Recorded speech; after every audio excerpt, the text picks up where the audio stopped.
பாதி கடிச்ச apple லேப்டாப்புக்கு European act போட்ட கடிவாளம் தாங்க டைப் சி மேண்டேட்டரே கொண்டு வந்தது. இது வந்ததுக்கு அப்புறம் ஆப்பிள் லேப்டாப் எவ்வளவு யூசர் ஃப்ரெண்ட்லியா இருக்குன்றது எல்லாருக்கும் தெரியும். அதை விட இம்பார்ட்டன்ட்னா ஒரு லேப்டாப் வாங்கி 2 வருஷம் யூஸ் பண்ணீங்கன்னா அதுல காமன் ஆகிற 2 ப்ராப்ளம் பேட்டரியும் கீபோர்டும்.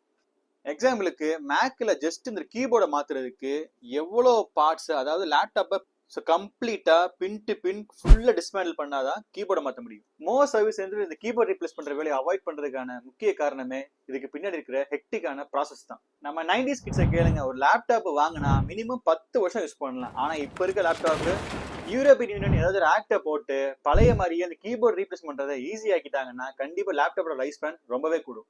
இந்த மாதிரி விஷயம்லாம் சாதாரணமா நடக்காதுங்க. நம்மள மாதிரி ஆளுங்க கேள்வி கேட்டாதான் நடக்கும்.